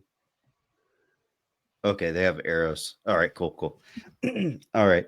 So there's different topics. I tried to pick like mythos and like aliens. And then I got a couple random ones. There's schemes and there's tech and stuff like that too. But I have 5 questions for you guys. And then I'm gonna give you the question. I'll give you the multiple choice, A through D. And then I could even give you the question or read any of the answers again before you guys pick or whatever, and then we'll go from there. Okay. Sure. Yeah. All right, cool. So, and then these are all just, I just picked random ones out of my box of conspiracy theory trivia cards. I have 3 different boxes. Yeah, I'm so getting that one. I'm gonna order that. I'll send you the link on Amazon. Hell yeah. All right. So the first topic is going to be mythos. It says, what is the name of the largest and most organized group of Bigfoot researchers? You have A, the Bureau of Bigfoot Scientists, aka BOBS. B, the Bilateral Union of Bigfoot Biological Anatomy, in parentheses, BUBA. C, the Bigfoot Field Researchers Organization, also known as BFRO. Or D, Research Institute of Bigfoot Sightings, aka RIBS. And I could give you the question again, the answers again, whatever. I'll let you go first, Outlaw, because I already got this. I want to go with C. C, Yeah. the Bigfoot Field Researchers Organization. BFRO, yeah. Okay, Chucky. Same. Yep, you guys are right on that one. All right. The next one, you guys ready for number 2? Yeah. And our listeners, Jack, you're our only listener. You could play along too. All right. This next topic is aliens. Rex Helfand's famous photos of a UFO were taken from him by men claiming to be a part of what organization? A, CIA, B, FBI, C, NORAD, or D, the UN? Can you repeat the first 2? Yes. A, CIA, B, FBI, then there was C, NORAD, and D, the UN. All right. I am going to go with B on this one. FBI? Yeah. I'm going to go with the CIA. Okay, it was C, NORAD. Oh, NORAD. Seriously. I don't Oh, even know what wow. that is. All right. Yeah, they're like a satellite and radar type organization. Okay. That makes sense. If they're satellites, they're out in space. Sort of. I mean, I would have thought it would be like a Mulder Scully kind of thing, but Yeah, you know. true. Men in Black? No. All right. I was this next expecting that answer, actually. Yeah, I know. I was shocked. I was like, what in the world? All right. This next topic is random. On May 18th, 2016, 80 children in Peru were hospitalized for suffering from what condition? A, mass demonic possession. B, Morgellons syndrome. C, spontaneous uncontrollable laughter. Or D, senioritis.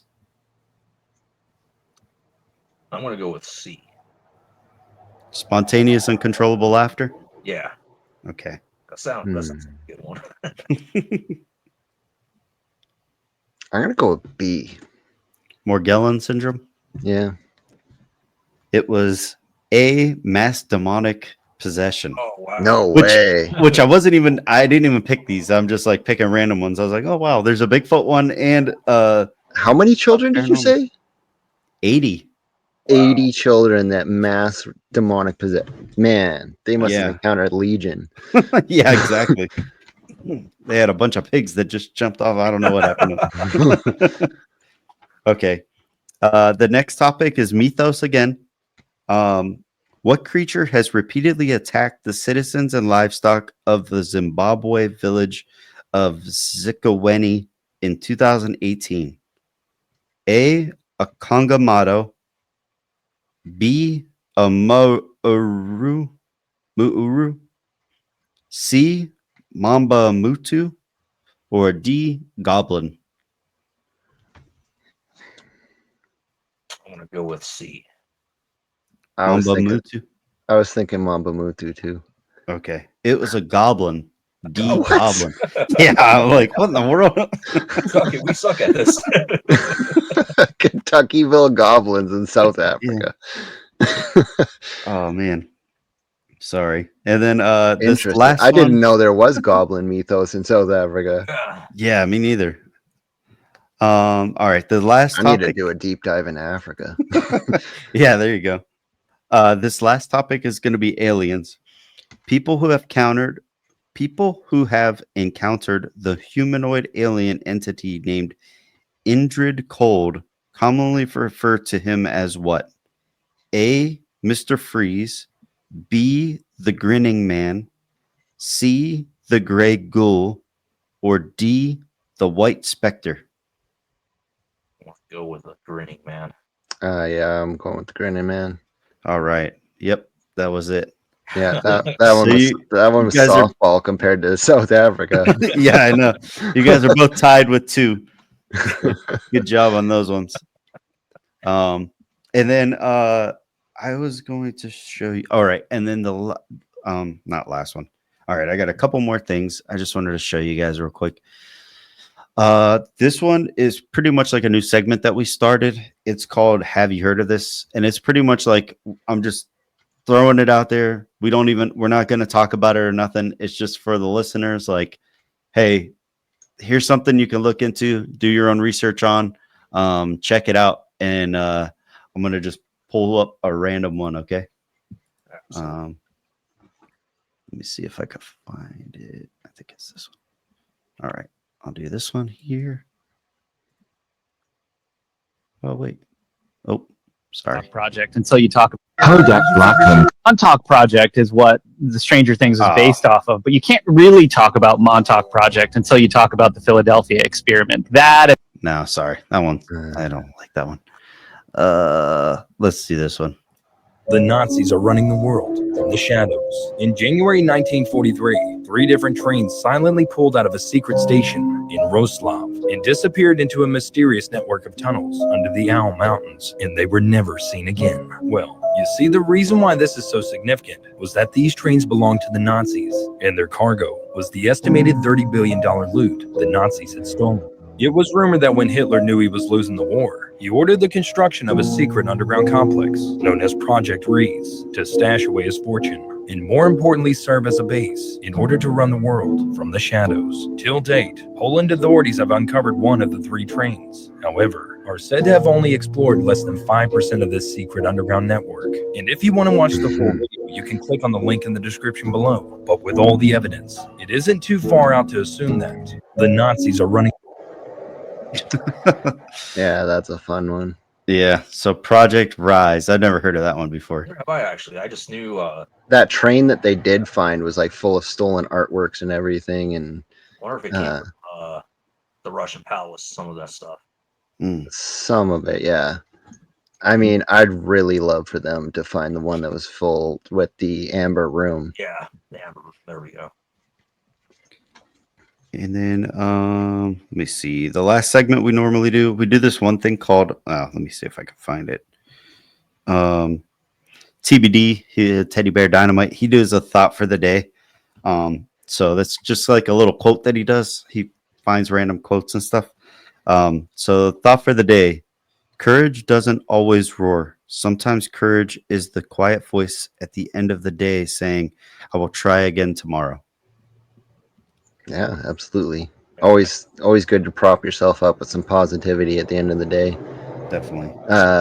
Mantras are a powerful tool in your tool belt. And like I said with word magic, it's not speaking negativity into your life. Oh, yeah. Because when you speak these things, words are just frequency and your body absorbs frequency. If you get into the science of water and frequency, you'll start to understand this a lot better. Where, I mean, Masaru Emoto, he was a Japanese scientist, and he did this experiment where he would speak words into water and then freeze them. Okay. And he spoke kind, loving words to 1 glass of water. And then he froze it, and the ice became very symmetrical, very beautiful, kind of like your typical depiction of a snowflake. Yeah. And then he took another glass of water and he started swearing at it and putting it down and speaking all this negativity onto it. And when he froze that water, the ice became very disjointed and irregular and kind of slushy. Like, it wasn't harmonious. Okay. So if you really start to observe and take these things in, you realize our bodies are mostly made out of water. And when you're speaking these negative things onto one another, you're taking in those frequencies and you're doing damage with negativity. And you're doing healing with positivity. Yeah, definitely. No, I agree with that, man. Especially just a quick snip on that. Some of the people I've encountered during spiritual warfare is a lot of these people place curses on themselves by saying negative things about them, and it's a lot of spiritual warfare is just basically that stuff, just word curses or curses placed on themselves, and you see that a lot in the Bible where, especially Jesus talks about the tongue. Got to guard the tongue.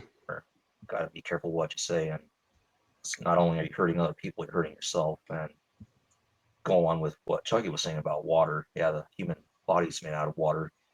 Well, look how many times Jesus talks about water. So, I mean, we're basically just liquid crystals. Yeah. Yeah.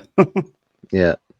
But also, like, thoughts are things too. And yeah, Jesus also says that sometimes the crime is even the thought before the action. Yeah. Like, if you're sitting there and, I can't stand you kind of thing, like, you're just sitting there stewing, having all these bad thoughts about somebody, that's just as bad as you being like, hey, you suck. Yeah. So it's all about training your mind to embrace the positivity in life and not be a negative Nancy. Oh, 100%. Yeah. There's a guy named George Janko. He used to be on like Logan Paul's podcast back in the day, but he Oh yeah, I know what you're talking about. Yeah. He does his own podcast and stuff now, but he talks about how it was like scientifically proven, but it's also in the Bible too, where you cannot have what is it? You cannot be mad, sad, or anxious. You can't be mad, sad, or anxious and grateful at the same time.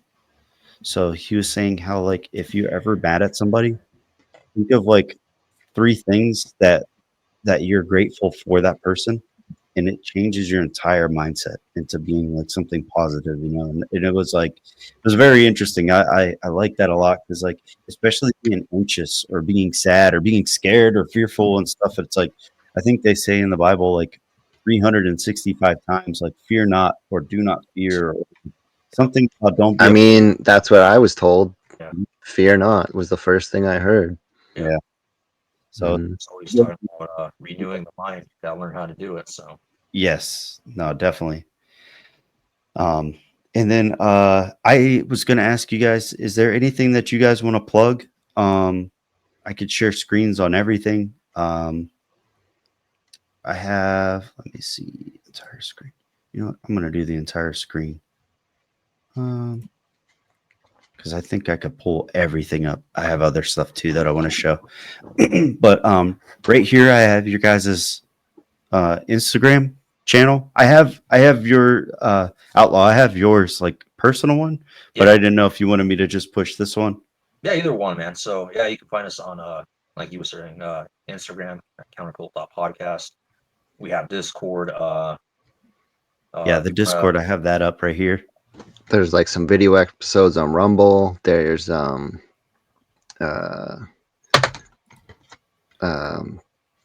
Linktree, and then I also started what I call the International Paranormal Alliance, where we have a bunch of podcasts that kind of team together. So like, you're supposed to put the Linktree in your show notes, where, you know, if you like shows like ours, you can click on the link, and then you can find other shows that are into the paranormal and everything. And it helps kind of share viewership, and like a rising tide rises all ships. Like, we're not in it for just ourselves. We're here to prop everybody up. Okay. Now, do you guys have your Linktree link anywhere in here? I don't actually think we have it in our Discord, but we probably should. I mean, I could pull that up right now too if you want. Yeah, let me see here. Is it CounterCult? Let me see if this is... I know I sound bad for saying this. We do have a Gmail for CounterCult. It's been a while since we checked it, so is this one it right here? That would be it, I believe. Yep. Okay, cool. And then if you guys want to check them out on Spotify too, this is how I found all of their episodes. All of your guys' episodes are on Spotify at least, right? Yeah, I believe we got so. more incoming, so perfect. Cool. Yeah, we just finished recording some bangers on Lake Monsters. Yeah. Nice. And is there any shout outs you guys want to do for anybody else that you guys have had on? Like, I know I saw like on the Midnight Lycanthropy, Lord Starfox, he's had you guys on. I think that's the podcast. Like, if you look up CounterCult Podcast or CounterCult, his podcast was one that was popping up. Paranormal ML or NL podcast. Yeah, I guessed it on that podcast. We've had Brent from the Paranormal Portal on. He was great. We had Alan Bishop from If You Have Ghosts, You Have Everything. Okay. Sorry, let me redo that, because I love the way that he says his podcast. It's, if you have ghosts, you have everything. Nice. Yeah, I love Alan's show. He's really good with deep diving esotericism, and he brings it into his distilling practice. Cool. Yeah. Tommy Cool's podcast. Yeah, Let's Get Freaky. Love Tommy. He's like super enthusiastic about this stuff. I love his accent, dude. I just love it. Oh yeah. I love Tommy. I gotta give Crypt the hall monitor, man. Oh, shout out to Crypt, dude. He does a lot of work for us. That's how I came across you guys, Crypt. Yeah, Because we were in the Tony Merkel's The Confessionals Discord. Yeah. He's in that one, dude. He's in all of these. He got me knowing about you guys. He got me knowing about the Hollow Sky podcast. Yeah, shout out to Hollow Sky. Those guys are awesome. The Appalachian Intelligence Hill Folk. I think the Believers page or the Bump. Maybe that's something else. I don't know what that is. Shout out to Eric from Uncomfortable. That's right. Yeah. Yeah. What is that one? Is that just another he's Discord? another paranormal podcast. Okay. He really loves UFOs and Bigfoot. Nice. I guested on his show talking about Sasquatch and everything there too. Okay. Yeah. Now, who runs the CounterCult Podcast Discord? Is that All of Chucky us, or basically. Outlaw? Yeah, Okay. Yeah. I didn't know Mainly if this Crypto, one. yeah, he's everywhere, but yeah, mainly Crypt. We gotta give him a huge thanks. Yeah, he's super awesome, man. I felt so bad. Like I've been reaching out. I completely forgot to reach back out to him again. I was gonna have him on, but I think he was really busy with work. And then I think his grandmother passed away, and then we kind of quit going on our Discord for a while. So I feel bad. I'm like, we need to start jumping back on there again. So yeah, it seems like Discord's hit a little bit of a slump with summer. Just everyone's super busy. Yeah, no, definitely. Yeah. So and that's how I'm not dogging any podcasts, but it just seems like I don't know if it's people's attention span, but you kind of tell with every podcast people are just not listening as much anymore. So yeah. No, for sure. I drive like an hour and a half or an hour to work, and then I sit at my desk and I just listen to podcasts. So I try to catch up on your guys' stuff, or I'll try to catch up on other people's stuff. So I'm constantly educating myself with podcasts. Yeah. Like I'll find a mythology podcast and I'll just deep dive different mythologies. Like, love doing that. Right now I'm doing a history of ancient Egypt podcast.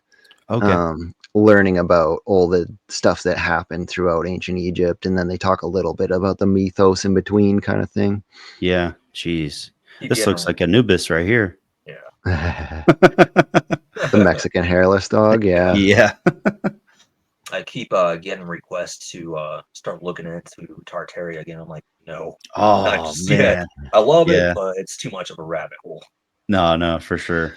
Oh, Tartaria is a fun one, though. Yeah.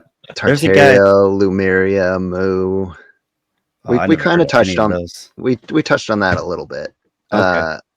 Lumeria was supposed to be the nation that warred with Atlantis. Yeah. Oh, okay. So they were kind of the east coast of Africa, India, all the way over to almost by Australia. So they identified this landmass because of lemurs, actually. Really? Yeah.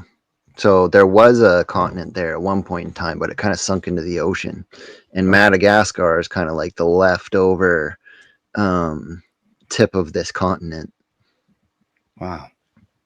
Dude, I feel like you guys have like taken me on the roller coaster of a lifetime, man. Like, oh, this is so much information, so much stuff, but like, thank you guys so much more always. I know, dude. I have to have you guys on again. Like, even if I just get one of you on, or both of you, or your whole team, like whatever works for you guys. Okay, but you guys are always welcome to come on, man. I this has been a blast. Oh, thanks for having us. It has been a pleasure. Yeah, for sure. Is there anything else you guys want to say, like closing thoughts or shout outs or peace out to anybody? Yeah, I was gonna say, this is to everybody. Don't be a dick to anyone. Be a good person. For sure. Unless, of course, your name is Dick. Yeah. Oh, yeah. Don't be a biggest dickus. Yeah. Love you, Dickie Poo. I get that reference. I know that reference now because I listened. Cool. All right, guys. This is Code from the Conspiracy. I'm the Conspiracy of a Dead Man. Code from the SpeakInCOAD Podcast. Thank you for listening. Stay safe, stay blessed, and keep on questioning.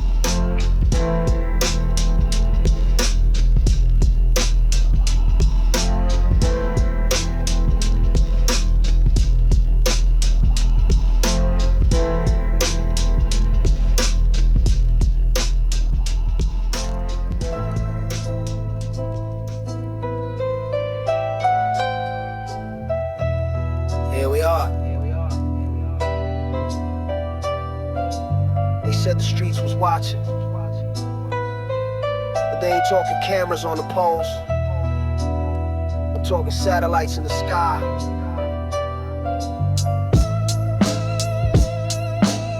Odds and the dollar signs, symbols in plain sight. Yo, I stay silent, see the snakes in designer suits, flashing signs with their hands while they slide the truth. Y'all talk money, they printed with spells in the ink. I talk power, they panic when real ones stink. Kept a code in my rhymes, encrypted like missions. They feed us fiction while erasing the vision.